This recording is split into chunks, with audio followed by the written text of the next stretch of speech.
Hey guys, it's Tiny Tom Logan back with another video for you. Today we're going to be taking a look at the V1300 and the V1100 from Coolermaster. Now these very small power supplies are just 100mm long. So if that's 100mm long, yes, I have got dirty nails. It's because I do stuff with my cars. An ATX power supply, normal ATX power supply length would be 160mm long. Now they're only 125mm wide, and if you did want to put it in an ATX bracket, they do come with an adapter plate which goes on the back, which will make your life very easy. And there's a lot to be said for maybe putting one of these into an ATX case, because with the cube at the top, I would actually like one of the white Coolermaster SFX power supplies to pop in the front so that I had extra room, because on that case the power supply is right in the front. So if I had a much shorter power supply, it would actually mean that I could have more airflow going in the front. It might also mean that I could fit a fan in the front as well. So there's plenty of arguments for using a smaller power supply in certain cases. Now, the Coolermaster ones are nuts because they are just normal SFX size, but they cram an awful lot of wattage into them. So this one in my hands is 1300 watts. The one taken apart there is 1100 watts. And there's a good reason why I've taken it apart as well. I'm going to talk to you because the fan in them runs pretty much constantly, but it's actually not too loud until you really crank the wattages.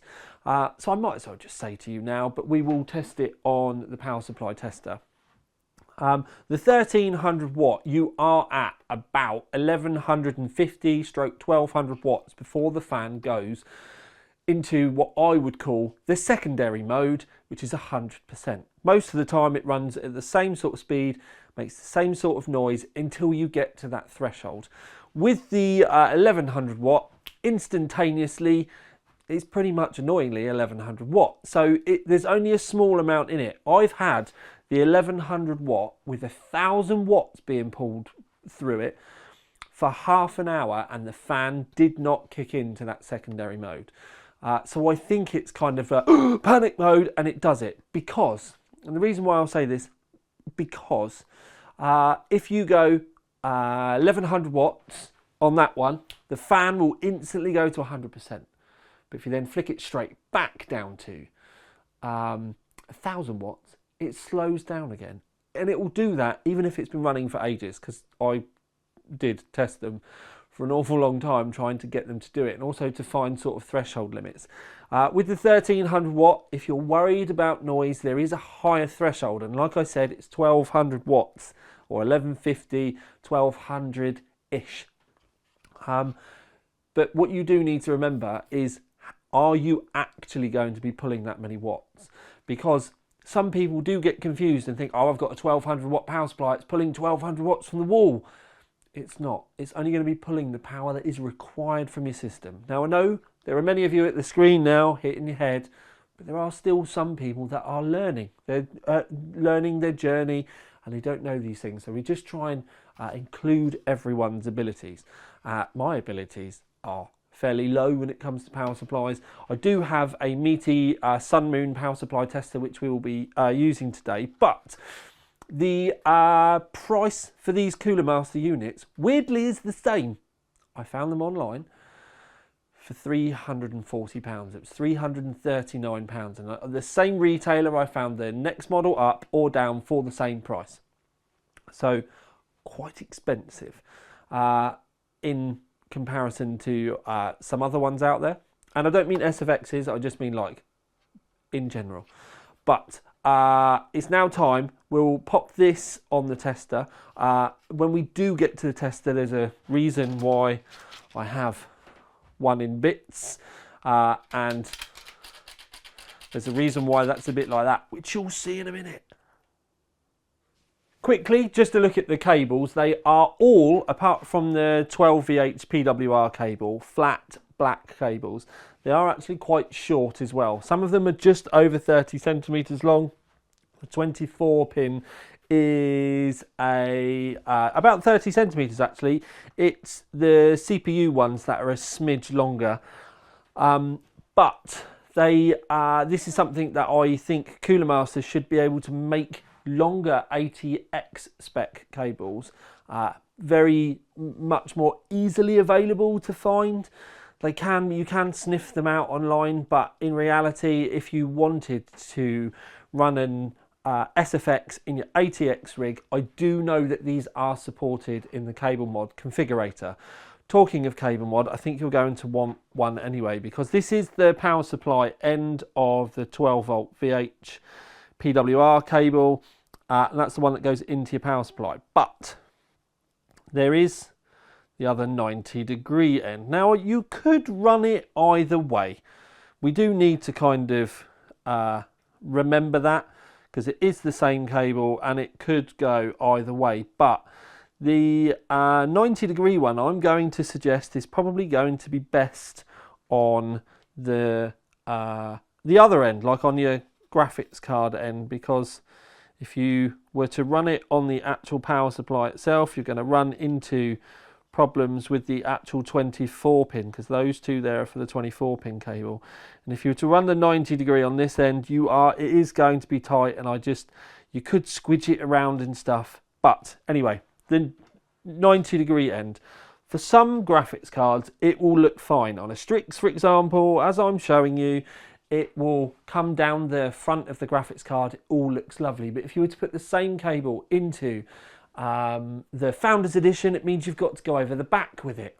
Now, that's not too much of a problem if you're going vertical, but the actual 90-degree end on the cable itself, I think, is rather limiting. But where it is just a normal 12V8 PWR cable, it does mean that you can get the direct replacements from Cable Mod should you want to. You can get longer ones, shorter ones, custom ones. I just do think that this 90-degree end is a little bit more limiting than we may prefer to have.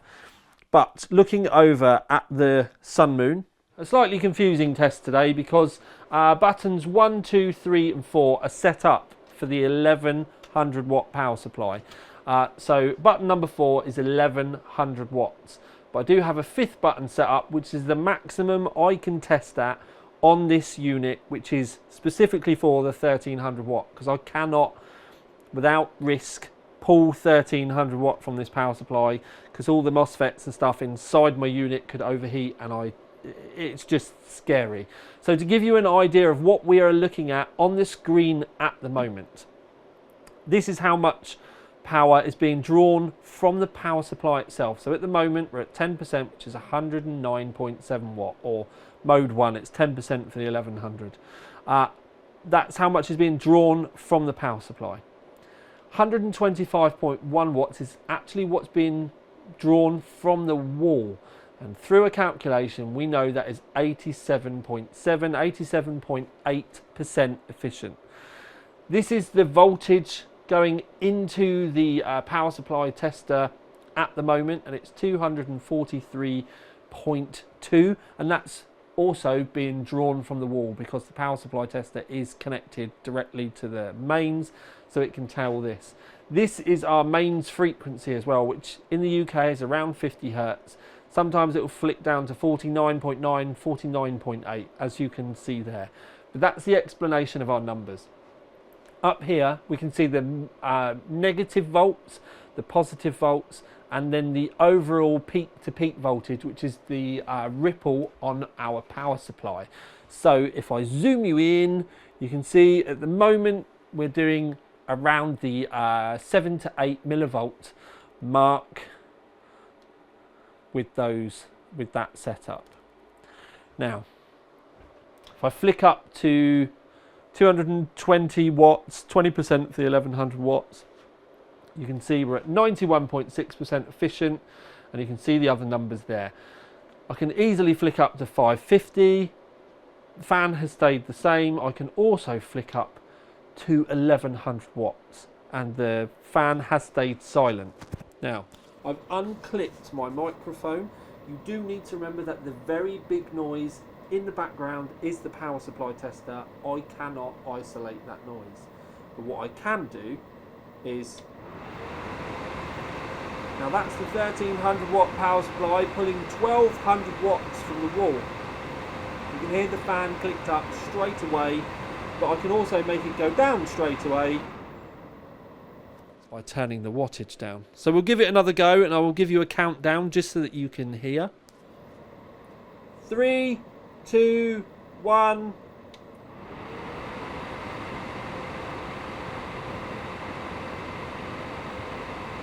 Three, two. Oh, I pressed it too soon. I didn't even give myself a chance to get to 1.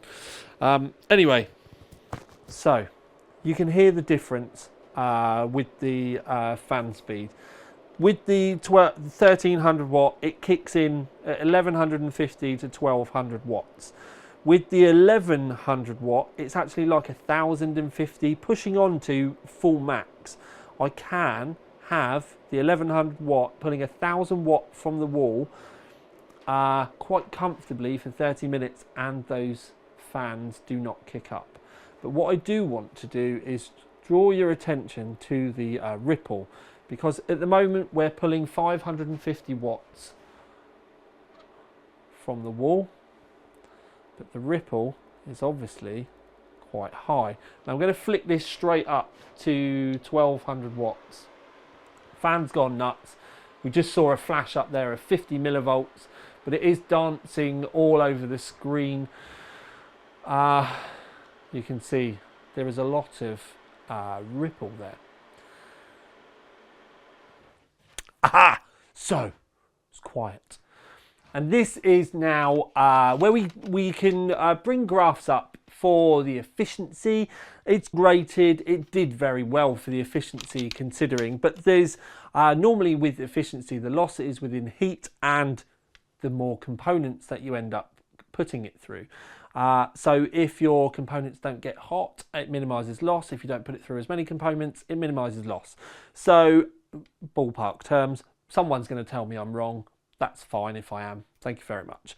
But the ripple graph there at the top.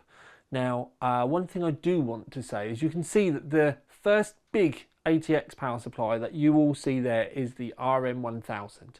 That's the very original RM1000. I will also say that I ran that exact power supply in Orca for years. And I switched to the RM because it was so quiet compared to the original AX. I think I had an AX 860 watt power supply in there at the start, and it used to be very noisy when it started it up because it used to do the fan burst to try and clear dust, and the power supply would actually spin the fans up when I was rendering video. So I switched to the RM because it was beautifully silent. But I did just want to kind of draw attention to the fact, even though those ripple levels up there are high in that graph, I used that PC for years like that. But what I did want to say is, with a power supply, now this is it busted open. The top and the bottom comes off quite easily on this model, but I wanted to show you what's hidden underneath this section, which is a very large capacitor, and I pretty much have to bend the power supply to be able to get you to see inside. Now you can see that large capacitor. Ripple is effectively helped reduced by capacitors, because the capacitor is like a big battery and it smooths the power delivery out. Now I am explaining this to you how I understand it. So if there are going to be people out there that are going to fine tune what I'm saying or say I'm wrong, and that's fine. I'm not here to be an expert. I'm here to try and explain it how I understand it. Now, we have one massive capacitor on this. Now, you do need to remember that you've got that millivolts that it was dancing around. That's done still very well when you consider what came in the back was 240 volts, and that was the amount of millivolts difference on the 12 volt side rail of the power supply itself. If you're wondering why I didn't take this off, it's actually quite difficult to get the power connector off, and that's what I need to pull the rest of it apart. But single big capacitor. Now, do want to draw your attention to another small power supply in the graph, and that is the Corsair SF1000L. That is an SFX power supply though, and that SFX power supply is a smidge bigger in that it's probably another 30 millimeters longer. But we do need to remember the Coolermaster one is very, very small, compact, and pumps out an awful lot of watts, considering it is in that small frame. But the reason why I wanted to show you the difference is the capacitors. In that, you can see that you've got two capacitors here. They both use Japanese capacitors. I seem to get in trouble when I say Jap caps, but I don't mean that in an offensive way. It's just Japanese capacitors shortened down. But anyway, now you'd think with the giant single one that the Coolermaster would do very well, but where we have two on this one, it seems to have done considerably better. Now, that again is just my layman's terms. Someone's going to tell me why this one's different and it does better and all of that sort of stuff. Brilliant, thank you. I will learn. But layman's terms, slightly bigger, more capacitors, less ripple. So it was the closest thing that I had to compare it to, and I felt that I did have to compare it. I've also said that I don't think that the ripple is that bad unless you literally want to pick apart and compare it to ATX power supplies that we've obviously tested. But it wasn't, when would the original RM have come out? I don't know, like 2015 maybe? Can't remember, I'd have to go back and have a look. But the fact that we can get 11 and 1300 watts out of such a small power supply, efficiency, I don't think that the fans are bad, if I'm honest. The old AX that I had in Orca was worse than this is now. So they've done immensely well with that in such a small format. In reality, my only bugbear with this power supply is in fact the price. It's incredibly expensive when you compare it to that one. It's £170. It's half the price.